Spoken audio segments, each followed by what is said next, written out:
Well, there's no doubt a lot of people have turned themselves into doing certain things to fill in the time while they're locked in their own homes during a pandemic. And I'm no exception. I've been doing many writing projects, and one of them is a major one, which is a study of communism in Europe.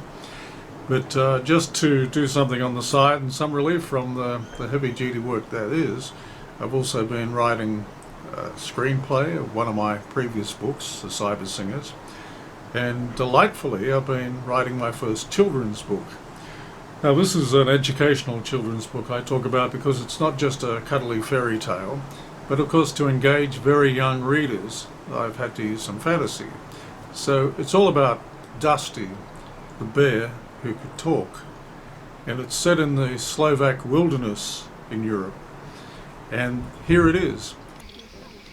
So this is a cool part of Slovakia. We're about 2,000 meters high now, and so we're feeling a bit of chill in the air, but not too bad.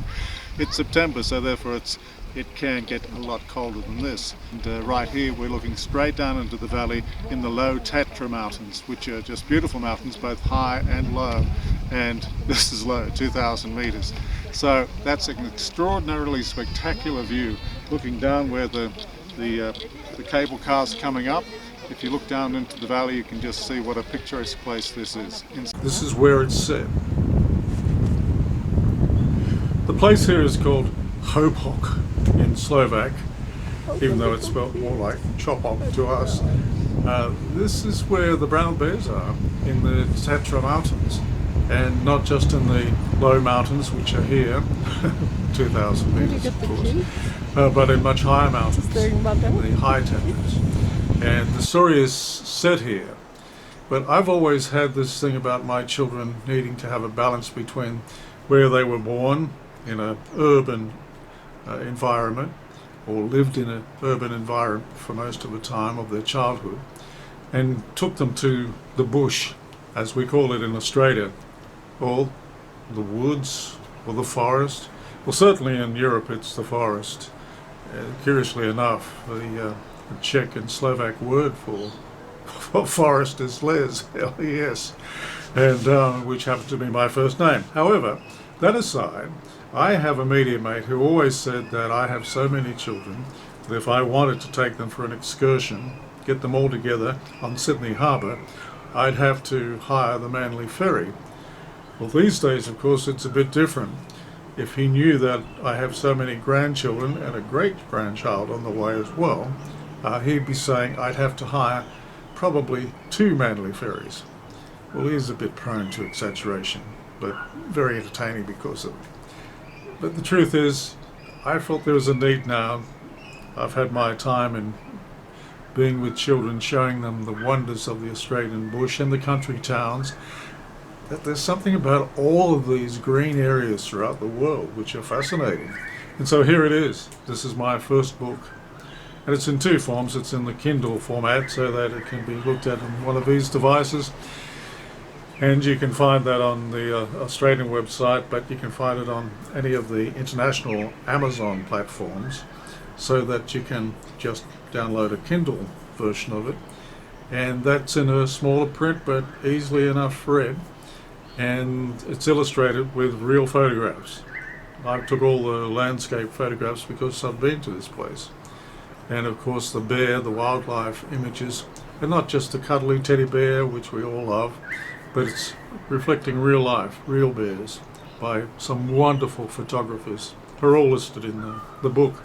In the paperback version, it's in bigger print because this has got a wide demographics. It can be a read-to book for parents wanting to engage with their children, and it can be started pretty young. And I think because it's such a fertile storyland within the child's imagination, that's where the fantasy comes in.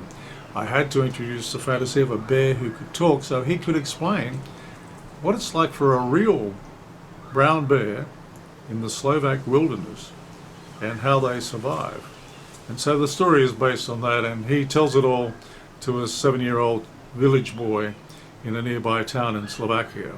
So it's a long way from where I live in Sydney, Australia, but at the same time, people can relate to it and gives them a sense of what the real forest is all about and what the real bear has to contend with. So that's what's basically the story of it. So it's illustrated throughout us. I'm showing you here. You can see some of the pages, and you can look at these on Amazon. You can look at the Kindle version, and you can see the cover. You can see inside the book by going to the site, and of course you just download it. And the good thing about the Kindle version is that anytime it's updated, then if your device is set to update the Kindle images, it will happen.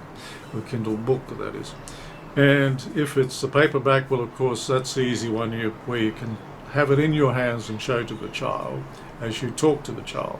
But it's also a wider demographic, the target for this book, because I want children to see it first in that stage of interacting with parents or even older siblings, and then moving on to have it as an early reader stage for them, so that the vocabulary is very limited, very basic, so that the child, an early reader, can follow the text that way.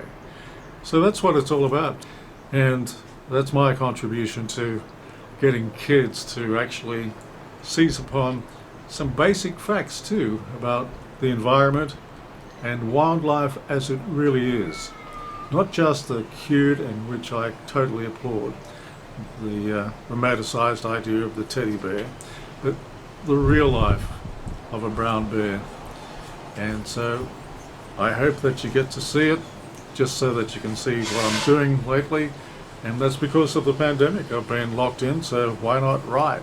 And that's the whole reason for doing a book like this, so that it can be passed on to my children and for anyone else interested in getting a copy to have a look at it for their children and with their children, most importantly, as well as getting out there and enjoying the absolute woods or bush, whatever you like to call it, the natural environment.